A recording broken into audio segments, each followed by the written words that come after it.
বিতঙ্গ.com এ আপনাকে স্বাগত জানাই। আমি রাজা কুন্ডু, তোমাদের ম্যাথমেটিক্স টিচার। চলো দেখে নেওয়া যাক আজকের প্রশ্নটি কি আছে। আজকের প্রশ্নটিতে বলা আছে বার্ষিক নির্দিষ্ট শতকরা চক্রবৃদ্ধি হার সুদে কিছু টাকা n বছরে দ্বিগুণ হলে কত বছরে তা 4 গুণ হবে তা লেখো। চলো শুরু করছি। ধরি আসলটা ধরে নিলাম p টাকা এবং চক্রবৃদ্ধি সুদের হারও ধরতে হবে, দেওয়া নেই। চক্রবৃদ্ধি সুদের হার 8 ধরলাম, 8% বার্ষিক হারে। আর প্রদত্ত কি কি দেওয়া আছে? প্রদত্ত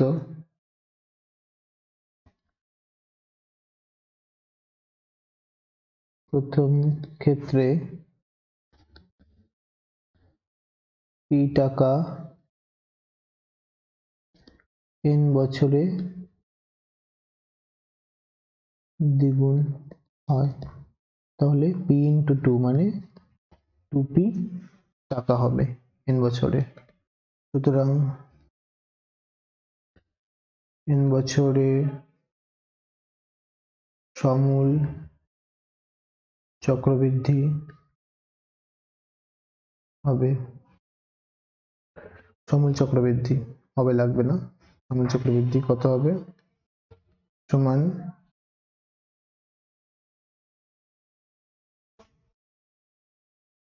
p bracket open 1 plus r by 100 whole to the power n টাকা। সুতরাং শর্তানুসারে এটাই p bracket open 1 plus r by 100 whole to the power n সমান 2p, এটাই 2p টাকা। এটাকে আমি 1 নম্বর বললাম। এরপরে প্রদত্ত দ্বিতীয় ক্ষেত্রে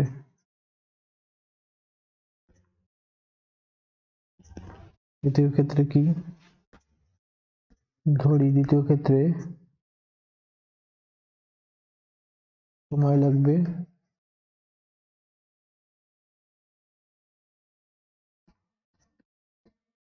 t বছর, যেখানে t এর মান 0 নয়, তো t বছরে টাকাটি আসল টাকাটা 4 গুণ হবে।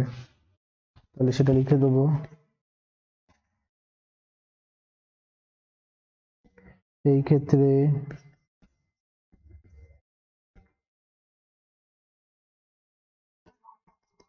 p টাকা t বছরে 4 গুণ হয়, সমান 4p টাকা। সুতরাং t বছরে সমূল চক্রবৃদ্ধি, t বছরের সমূল চক্রবৃদ্ধি দেখে নেব।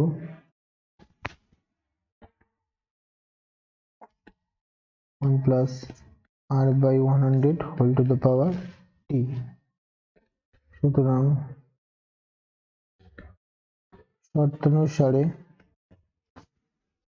শর্তানুসারে যে 4p টাকা আর p বছরে যে সমূল চক্রবৃদ্ধি দুটোই সমান হবে, p 1 plus r by 100 whole to the power n equals to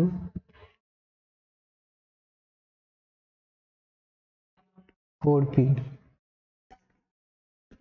তাহলে এটাকে আমরা বললাম 2 নম্বর।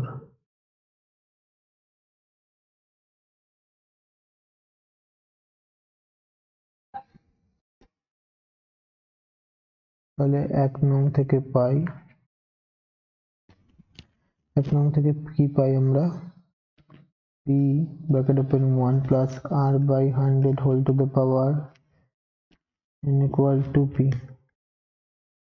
1 plus r by 100 whole to the power n equals to 2p by p। এখানে গুণ ছিল বাম দিকে, ডান দিকে গিয়ে ভাগ হলো, তাহলে 1 plus r by 100 whole to the power n equals to 2 হলো, p আর p কেটে গেল। তাহলে এটা হলো 2। এটাকে আমরা বলছি 3 নম্বর।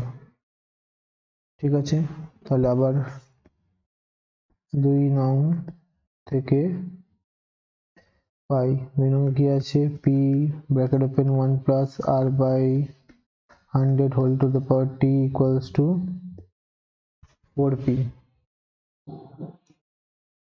তাহলে একই রকম ভাবে আগের মতনই 1 plus r by 100 whole to the power t equals to, এদিকে 4p, বাঁদিকে p গুণ ছিল, এদিকে কি ভাগ হলো, 1 plus r by 100 whole to the power t equals to pp পেতে গেলে হবে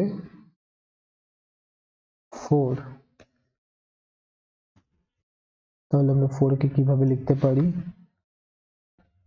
1 plus r by 100 whole to the power t equals to 2 whole square।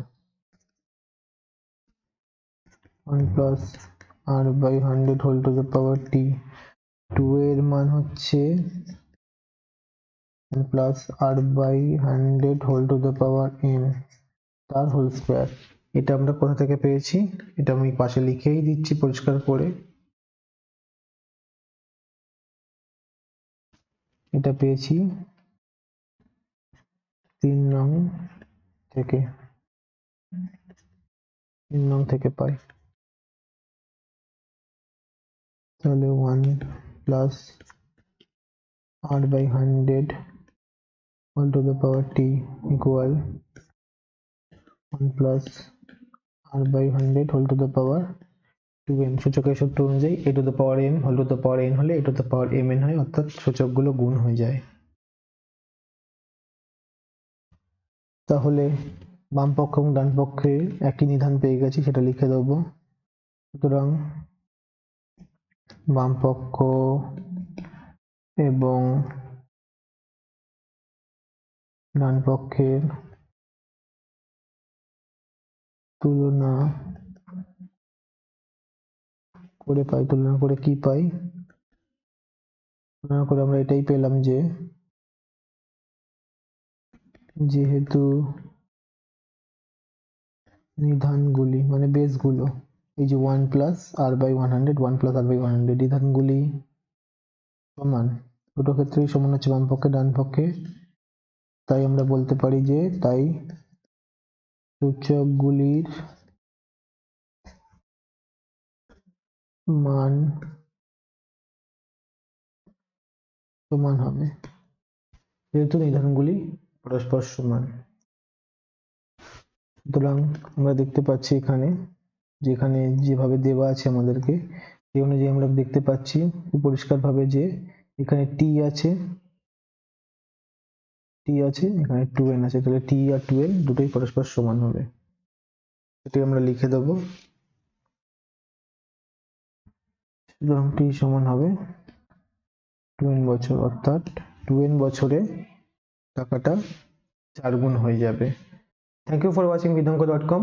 অঙ্কের আরো প্রবলেম এবং সলিউশনের জন্য আমাদের ওয়েবসাইট অবশ্যই ব্রাউজ করো। Thank you.